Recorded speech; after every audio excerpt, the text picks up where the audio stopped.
8। तो hints proved कि आपके पास मॉडुलस ऑफ ए जो है वो less than capital of Y. तो इस्लामाबाद जो है वो कैपिटल सिटी है, लेकिन आइलैंड फ्रेंड्स, कैसे हैं आप सब? आई होप सो कि आप सब ठीक होंगे। आज हम डिस्कस करने जा रहे हैं फाइनल टर्म का जो MTH 104 का अभी करंट पेपर हुआ है। एक दो स्टूडेंट्स ने शेयर किया था थोड़ा सा, तो वो मैंने कहा कि आप लोगों के साथ शेयर कर दूं जितनी आपकी हेल्प हो सके। तो ज़्यादातर आपका जो MCQs थे वो जो आपकी फाइल्स है ना उनमें से आए हुए थे, और कुछ MCQ जो थे वो ट्रू फॉल्स स्टेटमेंट्स थी P/Q की फॉर्म में, मतलब कि आगे इसका आंसर क्या आता है तो वो था। कन्वर्स ऑफ स्टेटमेंट्स थी। मॉड्यूलस जो थे हमारे पास मॉड्यूलस फोनेम्स के बारे में था, लॉजिकल स्टेटमेंट्स के बारे में था। ठीक है, तो ये आपके पास ट्रू फॉल्स की स्टेटमेंट्स थी वो बतानी थी। तो ये MCQs जो थे वो इसमें से आए हुए थे। ठीक है, इन टॉपिक्स में से। नेक्स्ट हम शॉर्ट क्वेश्चन की बात करें तो एक शॉर्ट क्वेश्चन आया हुआ था, identify the form of the following statement. Module spawn जो है इसका था कि P/Q की आपके आवाज़ आंसर क्या आएगा। तो ये हमारे पास क्या है कि हमारे पास बाय डेफिनेशन अगर हम इसको देखें तो वो क्या होता है, P/Q is true and P is true then Q must also be true. देखिए P और Q जो होता है वो कब ट्रू होता है, जब P भी ट्रू हो और तो Q भी आल्सो ट्रू होगा, तो इसे मॉडर्नस पोनियंस कहा जाता है। तो ये एग्जैक्ट इस तरह का क्वेश्चन तो नहीं था, बट इससे मिलता जुलता क्वेश्चन था। नेक्स्ट शॉर्ट क्वेश्चन नंबर 2 जो था वो ये था कि prove that is modulus of A is less than equal to modulus of probability of A. ठीक है, तो ए हमारे पास 1 2 3 था, और ए का मॉडुलस देखो तो क्या आता है, 3 आता है। ठीक है, इसमें 3 एलिमेंट्स हैं। द पावर सेट, अब अगर हम इसका ए का पावर सेट बनाते हैं तो ए का पावर सेट कैसे बनता होता है कि एक एम्प्टी सेट आता है, फिर देन हम अलग अलग सेपरेट पहले 1 2 3 को, फिर 1 का 2 के साथ, 1 का 3 के साथ, फिर 2 का 3 के साथ, फिर 1 2 3। तो टोटल इसके जो आपके पास पावर सेट बनता है वो कितने बनते हैं, टोटल 8 बनते हैं। और जो इसका मॉडुलस आया हुआ वो क्या है, 3। तो हमारे पास 3 is less than equal to 8। तो हिंस प्रूव्ड कि आपके पास मॉडुलस ऑफ ए जो है वो less than equal to probability of A से होता है। ये हमारे पास शॉर्ट क्वेश्चन था। नेक्स्ट हम लॉन्ग क्वेश्चन, हमारे पास जो थोड़े बहुत क्वेश्चन आए हुए तो वही उनकी मैं बात कर रही हूँ। क्वेश्चन था कि find the truth value of the following predicate statement. जो प्रीडिकेट स्टेटमेंट है इसका ट्रुथ वैल्यू बताएं। तो स्टेटमेंट हमारे पास कुछ इस तरह की कि इस्लामाबाद और आइसलैंड है। देखें, इस्लामाबाद ट्रू स्टेटमेंट थी कि X is the capital city of Y. आपके पास जो एक्स एलिमेंट है वो वाई का क्या है, कैपिटल है, कैपिटल ऑफ वाई। तो इस्लामाबाद जो है वो कैपिटल सिटी है, लेकिन आइलैंड का तो कैपिटल सिटी नहीं है। तो ये स्टेटमेंट क्या है, ये फॉल्स है। नेक्स्ट अगर हम देखें तो Lahore is capital of Punjab. तो ये क्या स्टेटमेंट है, ये ट्रू है। इसी तरह के और कुछ क्वेश्चंस भी हमारे पास आ सकते हैं। क्या पता हर स्टूडेंट का सेम यही ना आए, तो ये इस तरह की स्टेटमेंट भी आ सकती है कि कराची सिंध क्या है, तो ये ट्रेडनेस ट्रू है। ठीक है, कोयटा बलोचिस्तान का, पेशावर KPK क्या है, लाहौर पाकिस्तान का। लाहौर पाकिस्तान का शहर ज़रूर है लेकिन कैपिटल सिटी नहीं है।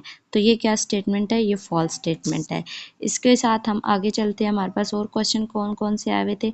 नेक्स्ट क्वेश्चन था हिस्से डायग्राम। हिस्से डायग्राम, जब तक डायग्राम नहीं गिवन होगी तब तक आप क्वेश्चन को एज सही देख नहीं सकते, सॉल्व नहीं कर सकते। हम उसको थोड़ा बहुत डिस्कस कर लेते हैं कि एज डायग्राम थी क्या। तो अगर हमारे पास P जो है ABCDEFG हो और S हमारे पास CD हो, तो आपने फाइंड आउट करना है upper bound, supremium and lower bound और इन्फीमम। सुप्रीमम और इन्फीमम जो होता है वो क्या होता है कि अपर सुप्रीमम जो होता है सबसे छोटा अपर बाउंड, उसे हम सुप्रीमम कहते हैं। और इन्फीमम में सबसे जो ग्रेटेस्ट लोअर बाउंड होता है ना, जो सबसे बड़ा जो है, सबसे छोटा बाउंड जो होता है उसको हम कहते हैं। तो इसके लिए हमने यहाँ पे ये चीज़ देखनी है कि आपके पास जो एग्ज़ाम्स में आया जाता है ना, exact answer depend on the Hasse diagram जो गिवन हो एग्जाम्स में। तो फर्स्ट ऑफ ऑल अपर और lower bound from the diagram, then choose smallest upper bound, फिर ग्रेटेस्ट लोअर बॉन्ड चूज़ करें तो आपको सुप्रीमम और इन्फीमम मिल जाएगा। अगर आपको समझ नहीं आता कि स्मॉलर और अपर इन सुप्रीमम इन्फीमम कैसे निकालना है, तो आपने देखे an element that is greater than और equal to the every element of S. Greater या इक्वल होगा तो वो अपर बाउंड होगा, लोअर बाउंड में element that is less than और equal to every element of S. जो एलिमेंट है दैट इज़ लेस दैन, जो है छोटा होना चाहिए या उसके बराबर हो चाहिए, बड़ा होगा तो वो क्या होगा, अपर बाउंड। लोअर बाउंड जब होगा जब छोटा होगा या बराबर होगा, ठीक है, ये लोअर बाउंड। सुप्रीमम होता है smallest upper bound of S, ठीक है, smallest upper bound of S जो है वो सुप्रीमम में आता है, और लार्जेस्ट लोअर बाउंड जो होता है वो आपके पास इन्फीमम में आता है। तो ये इन्फीमम सुप्रीमम के बारे में आपका क्वेश्चन आ सकता है, तो इसको भी देख लें। नेक्स्ट आपके पास क्वेश्चन था कि determine the following forms of divisibility chain, ठीक है। तो डिविजिबिलिटी चेन को देखते हुए आपने बताना है कि इनकी डिविजिबिलिटी चेन है या नहीं है। अब देखिए फर्स्ट था कि 2 5 10 20, अगर हम इनकी डिविजिबिलिटी देखते जाएं तो हमारे पास क्या है, 2 का टेबल 10 पे जाता है, 5 का टेबल पे 10 जाता है, 10 का टेबल ऑगस्ट 20 पे जाता है, और फिर देखिए 2 का टेबल 20 पे जाता है, 5 का 20 पे जाता है। लेकिन यहाँ पे अगर गौर किया जाए तो 2 जो है वो डिविजिबल नहीं है 5 से, ठीक है, ये दोनों आपस में एक दूसरे को डिवाइस नहीं टक्कर करते, तो ये डिविजिबिलिटी चेन नहीं है। अगर हम 6 अब नेक्स्ट की बात करें, 2 6 पे, 2 का टेबल 6 पे जाता है, 6 का टेबल 12 पे जाता है, 12 का टेबल 36, मीन्स कि इन सब का टेबल आपस में जाता है। अगर इनको देखें ना, 2 का टेबल 5 पे नहीं जाता, 5 का टेबल 10 पे जाता है, 10 का टेबल 20 पे जाता है, 2 का टेबल 10 पे 20 पे जाता है, लेकिन 5 और 2 आपस में नहीं है, तो दैट मीन्स कि इन पे डिविजिबिलिटी चेन नहीं लगती, और ये जो बी वाला है इस पे डिविजिबिलिटी चेन लगती है। नेक्स्ट हमारे पास यह क्या है कि a set is divisibility chain if every pair of each element comparable under divisibility. In other words, for any two elements A and B, either A into B या B into A. जो इसमें divisibility chain में हम देखते क्या है कि आपके पास जो है ना कि वो दूसरे जो आपके पास चेन से बनाते हैं ना, कि चेन एक बना के चलनी है कि वो एक दूसरे पे डिविजिबल हों, वो डिविजिबल करते हों, ठीक है। नेक्स्ट हमारे पास है वो वहाँ तक जो था वो पेपर मेरे पास जो शेयर हुआ था वो ही हमने देखा है। आगे कुछ जो है इम्पोर्टेंट चीज़ें मैं आप लोगों को बता देती हूँ कि आप अगर इनको करना चाहें आपके पेपर के लिहाज से इम्पोर्टेंट है। एक तो आपको ट्रुथ टेबल जो है वो आना चाहिए, ठीक है, पी क्यू के फॉर्म में। अगर पी इंटू क्यू हो तो ट्रू ट्रू ट्रू होता है, ट्रू फॉल्स फॉल्स होता है, फॉल्स ट्रू फॉल्स होता है, और फॉल्स फॉल्स ट्रू होता है। मीन्स के दो सेम मिलके ट्रू बनाते हैं, चाहे वो ट्रू ट्रू हो चाहे वो फॉल्स फॉल हो, और दो डिफरेंट जो है वो फॉल्स बनाते हैं। P and Q is true when the P Q have same truth value। यही चीज़ इधर लिखी है, सेम ट्रुथ वैल्यू होगी तो वो ट्रू बनाएंगे, अगर वो एक दूसरे के ऑपोजिट वैल्यू होंगी तो वो क्या बनाएंगे, वो फॉल्स बनाएंगे, ट्रुथ वैल्यू नहीं होगी। नेक्स्ट हमारे पास था कि एक कन्वर्स और इन्वर्स कॉन्ट्रापोजिशन पॉजिटिव जो है वो क्या है, for any condition P into Q जो है वो कन्वर्स क्या है, interchange P into Q, Q का इंटरचेंज इंटू P है। इन्वर्स क्या है कि हमारे पास जो है नोगेट बोथ, मतलब कि nothing both P and Q, ठीक है। और कॉन्ट्रा पॉजिटिव क्या है कि nougat P and interchange, nougat and interchange. अगर हम मॉडुलस रिस्पॉन्स की बात करें तो आपके पास P इंटू क्यू जो है वो उसका आंसर क्या आ जाएगा, P, अगर वो P पे अप्लाई करता है तो वो उसमें हमारे पास Q आंसर हो जाएगा। मोटू टोन्स में हमारे पास यही चीज़ है, ठीक है।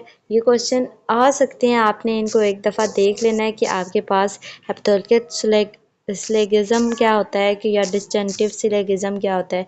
तो ये जो टॉपिक है ये आपका एमसीक्यूज़ के लिहाज से इंपॉर्टेंट है, इनको आपने याद कर लेना है एक दफ़ा अपने दिमाग में। नेक्स्ट क्वेश्चन अगर देखें, वैलिड और इनवैलिड आर्ग्यूमेंट्स क्या होते हैं। वैलिड आर्ग्यूमेंट्स क्या होता है, the conclusion must be true whatever premises are true.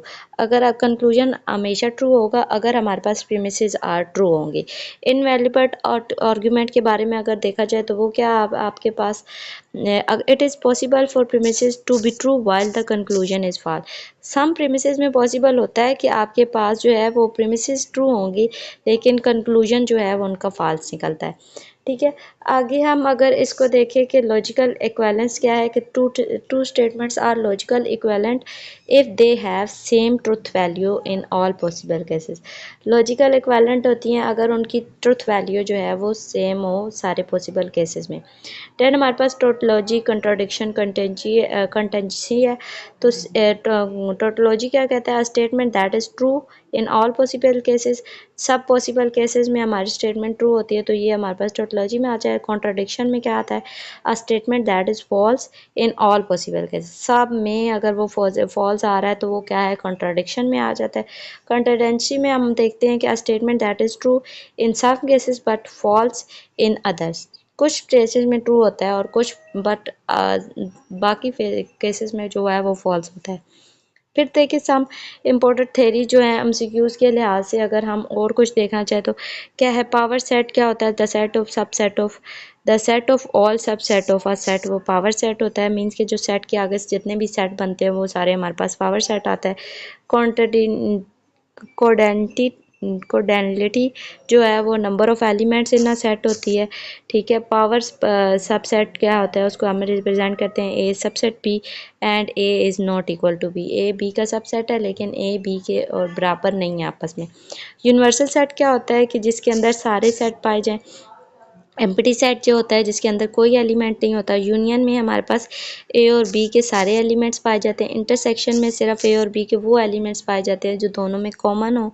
और फिर आपके पास डिफरेंस में अगर ए माइनस बी निकाल रहे हैं तो ए के एलिमेंट्स आएंगे जो कि बी में मौजूद ना हो। ठीक है, और कॉम्प्लीमेंट में हम क्या करते हैं, यू माइनस ए करते हैं। जो यूनिवर्सल सेट होता है उसमें से ए के सारे एलिमेंट को माइनस कर देते हैं, बाकी रिमेनिंग एलिमेंट्स को हम लिख देते हैं। रिलेशन और अपोजिट्स में के लिहाज से जो कुछ आ सकता है तो वो क्या है, पार्शियल ऑर्डर रिलेशन है। मैक्सिमल और मिनिमल एलिमेंट्स के बारे में पूछा जा सकता है। अपर बाउंड और लोअर बाउंड में हैसर डायग्राम है। ग्रेटेस्ट और लिस्ट एलिमेंट के बारे में और सुप्रीमम और इन्फीमम के बारे में पूछा जा सकता है। इसी के साथ हमारा आज की वीडियो ख़त्म होती है। MTH 104 के लिहाज से ये आपका करंट पेपर था। तो अगर आपको वीडियो आपके लिए हेल्पफुल हुई हो तो कमेंट में ज़रूर बताइएगा और चैनल को सब्सक्राइब कर दीजिएगा। Thank you so much. अल्लाह हाफिज़।